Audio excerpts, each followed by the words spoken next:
You guys all know Bostin at this point. If you haven't, YouTube him.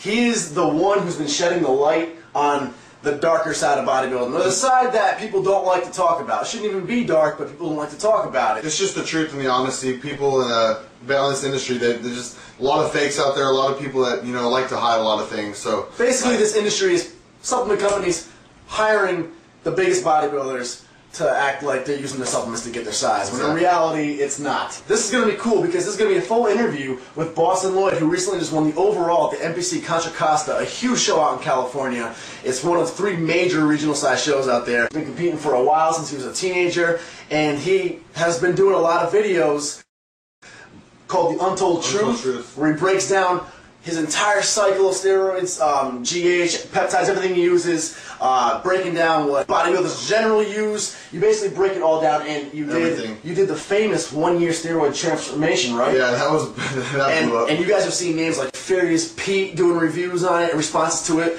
Chris Jones from Physique Greatness did a response to it. It blew up. It's viral. So I didn't do a response to it. Instead, I just got Bostin Loyd down here to the East Coast. And we're going to talk to him right on camera now, so check it out.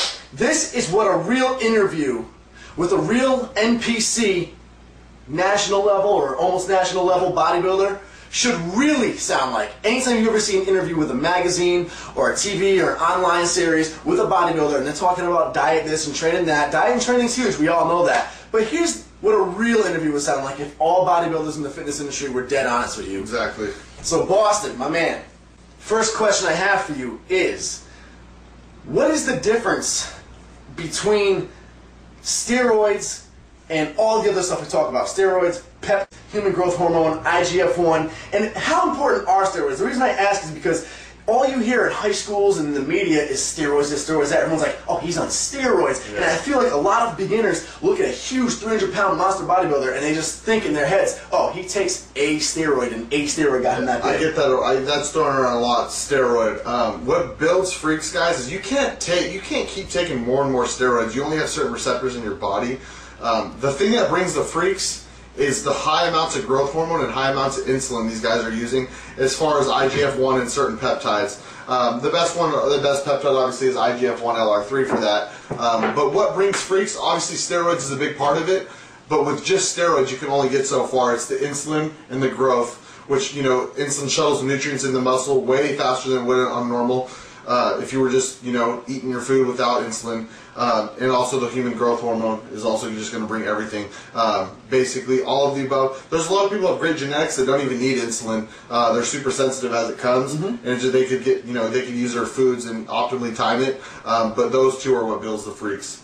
That's awesome. That's just for me too, because obviously I'm completely natural, so this is pretty interesting for me. I'm excited. How old were you when you first began juicing for the first time ever? I was 17 years old because the first injectable cycle, 18. I took pro hormones at 17.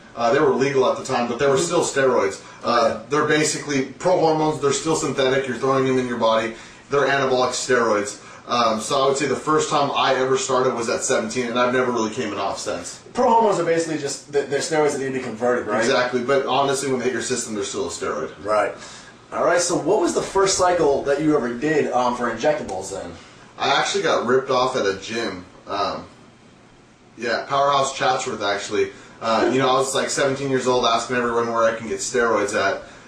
In the first injectable steroid cycle I ever ran was Deca by itself, which is the dumbest thing ever. I probably, I don't know, I wasn't really sexually active back then, but I probably couldn't even get a hard on if I wanted to. Because you're supposed to run tests when you're on Deca, guys. Deca, it's going to kill your natural testosterone levels like crazy. And basically, it was the worst thing I could have ever done. I got ripped off. I probably paid 5 times as much as I should have. How much did you pay? Do you remember? I paid $150 for a 10 ml. Usually Deca's like probably 40, 30 for a 10 ml. And how much does that last you? I probably took 1 cc it probably lasted me 10 weeks. Wow. And I didn't know what I was doing. I got puffy nipples. I was lactating. So that's a good point, because that was going to be my next question. As far as not knowing what you're doing, who do you have for professional guidance now? When did you finally get professional guidance? Yeah, I didn't know what I was doing for a while. Both my parents were both bodybuilders, but they're not going to. My dad wasn't going to tell me what to do. I was 16, 17. My parents, so yeah, exactly. They're not going to tell me. My dad's not going to sit me down and be like, "Look, you should run this." So a lot of research online. I used to be on forums, and guys, I tell you, stay off forums. They mind fucked me hard. I mean, I was just boom, like bouncing back and forth. Some dude said this, and I didn't know what to really believe. Forums are horrible. So anything, not just steroids. Yeah, exactly. And I would say the best thing to do is just hire a coach that's well known, that's known that he's actually gotten clients in good shape, that's not going to mess you up in the long run with your hormones and stuff like that. But I would say my first guidance, I think the best thing to do, guys, is I've done this, I do this, even to this day, I learn new things because I go on I actually study the drug, what it actually does in our body when it's ingested, and what it's actually doing to our body. That's the best way. If you have a lot of time, Wikipedia the actual drug, or study the actual drug on steroidology or whatever. Study the actual compound instead of just going on forums and reading what people have, experience with the drugs and stuff like that. But as far as that, yeah, that was it. That's about it. Awesome. That's definitely a good idea because I see too many people doing it wrong, and it's kind of sad and a little bit scary.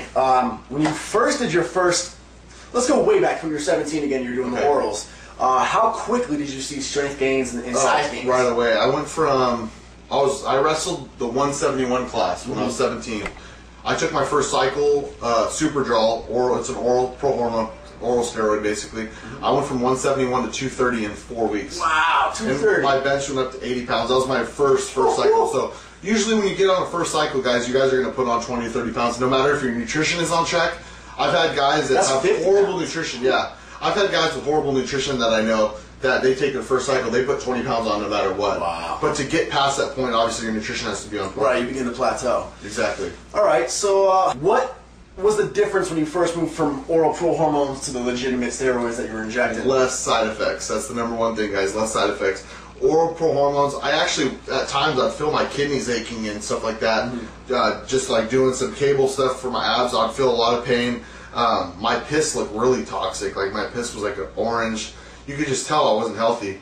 As soon as I switched to injectables and started doing, I felt better throughout the day. I wasn't lethargic. Oral pro hormones, I wanted to sleep all day. And basically, because your body's toxic, your body wants to recover. Your body is in toxicity mode, so your body wants to sleep all the time. As soon as I started taking it the safer route with stuff that didn't really hit my liver and didn't really make me toxic, just felt better throughout the day. I felt like a normal person. All right, so here we go. Now that you guys know the background and basically, what he's all about and how it works, we'll kind of ask them some general interview questions that you would normally hear in a bodybuilding interview, and we're going to get the real answers now. So this past off-season, obviously everyone saw the 1 year transformation video. Big names were talking about it. You blew up. So Bostin Loyd, what did you do to gain that size? I mean, you can talk about nutrition. Yeah, too. I'll talk about it all. Everything. So the main two things, I would say, the definite switch in training. I hired a great coach in Dave Colombo. The main differences that I've seen was the heavy volume training. I used to sit in the gym, guys, and grab like tiny weight and just go for the blood volume for the pump. Got massive blood volume and all that stuff, but it wasn't putting on the muscle. Yeah, I would get a little harder and stuff like that. But as far as building the muscle, when I switched to Dave Colombo, I used to do 30 to 40 sets for legs. He has me doing like 12 to 14 sets. That's including quads and hamstrings. And my legs grew. Chest went from 20 to 30 sets to 9 sets. All heavy, 4 to 8 reps. That was a big thing. Actually lowered my actual dosing of the drug. I say this because I used to run 4 compounds at once. So if you calculate the actual milligram per milligram total, I was taking more when I looked worse. The thing that a lot of research on my own and learned from Dave is you don't need to run crazy different compounds. You can, test is key, guys.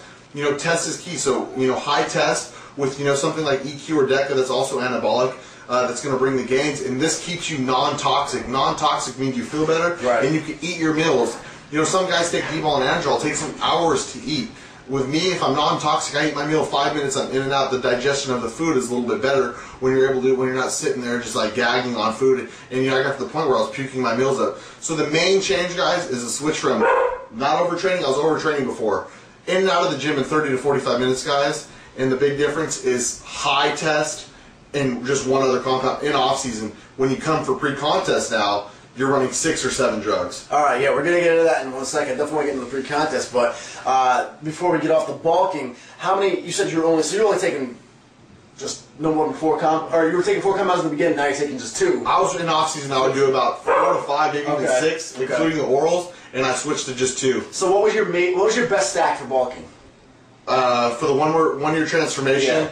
I would say 1,500 mgs of test and 800 mgs of DECA or EQ. Okay. They got the same result. DECA is a little bit more bloat, a little bit more strength. EQ keeps you a little bit tighter. But as far as that, high test in like something like EQ or DECA, growth too. 4 IUs of growth, and the insulin's huge for me. I've really when I added the insulin, I saw the biggest difference. I do 10 IUs with breakfast. Humulin R is in and out of your system in about 5 to 6 hours. Something like Humalog is in and out of your system in about 1 to 2 hours. Why do I pick Humulin R? I pick Humulin R because it's in your system longer. You don't have to shoot it as much. So I'll take a shot in the morning with breakfast, and then 5 to 6 hours later I'll take another shot. So I'm insulin sensitive throughout the day, right? Which means my nutrients are getting used at a better rate. All right, awesome. How much did that cost you, that stack, for the off season? Test and DECA, that's not expensive. Maybe for 8 weeks of test and DECA, and maybe, let's see, go through 3 vials, maybe 300. Okay, and how much? Insulin, guys, insulin's legal. I got at Walmart for $24. It lasts me 8 months. Human growth hormone, I take 4 IUs. It's about $250 a month for growth. Growth is where it gets you. Growth is where it gets you. You mentioned cutting earlier. Before we get into what you take drug-wise for cutting, how is the diet different for cutting? Because before you answer, I'll say that obviously as a natural athlete, it's all about time. We need 25, 35 weeks as a natural athlete because we need to hold on to that size, and we don't have anything to help us cut, so we need 6, 7 months to cut, and it takes forever. What's the difference between your diet? Well, I went from fat to shredded in 12 weeks. Yeah, so 12 weeks. Drugs vary. Your things like Clen, T3, growth hormone. What did you take for cutting? For cutting, I ran test. Well, the first 4 weeks I ran test, DECA, and EQ just to hold as much size as possible. The last 8 weeks I would run crazy. I would run test, EQ, Mastron, Proviron, Tren, obviously, Primobolan, Winstrol, Anavar, Halo test in the last 2 to 3 weeks, and obviously an anti-estrogen in the beginning, about 1 milligram of Arimidex. As you get closer to a show, you have to up your anti-estrogens to dry out.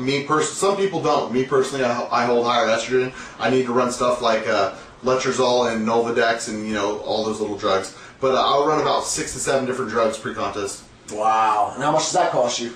Now that was pretty pricey. I think with my whole prep, $2 to $3 grand with drugs. So that's crazy. So for all these interviews about pros trying to tell these young kids about their diet when cutting, diet's almost minimal when it comes to getting cut. Basically, I was running this. My diet did not change once. That's what I've said in the past. These big guys barely even need to change their diet. It's all about chemical warfare. Up the drugs. I upped the drugs. My diet did not change once. Obviously, it's lower calorie. It's lower calorie than it was in off season.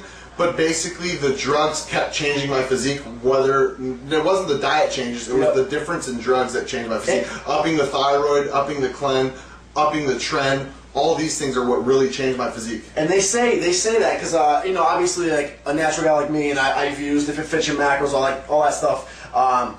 We argue the science of nutrition a lot, and people will always be like, well, what about this pro's coach? What about that pro's coach? He doesn't have him doing this or that, this and that. And I've said it a million times. At that level, NPC Nationals, IFBB Professional, the coaches that you hire are more chemists. They're not really nutritionists. They know their nutrition, but they're not the best coaches out there know their drugs more than their diet. So for sure. Coaches on drugs. All right. We're gonna wrap it up. There's a lot of different things you have to worry about taking when you're getting off something too. It's not as easy as just taking something and then getting off it. That's why I like to stay on test, because if you stay on test, you could run a little low dose of HCG and some Nolva just to balance out. But if you're always on test, you're going to be safe. You're not going to be all crazy hormonal and get soft and all that shit. So I like to stay on a low dose of test for sure. A lot of guys do come off, and I know for about 12 weeks of their life, of their year, when they're on, they come off for 12 weeks. All the guys that I know, they feel like complete shit.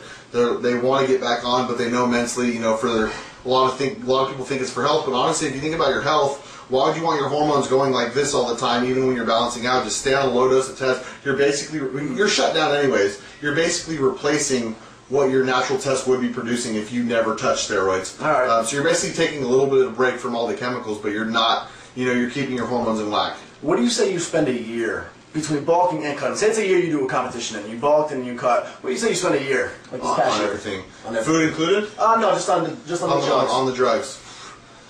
Because, guys, there's a lot of internet sources that are super cheap. If you're buying your drugs black market from a guy in the gym who's, you know, overcharging, it's going to be a lot more. It's going to almost actually, it would probably be impossible to afford for anybody to afford if they bought all their drugs, you know, from a black market guy. If they're trying to be a good bodybuilder. Right. But because there's these online sources now that are so cheap, I mean, dirt cheap, you can go, you know, across country to, you know, Ukraine or, you know, whatever, and get your drugs super cheap. Ballpark. It's like ballpark, probably maybe like $6, $7, $8 grand.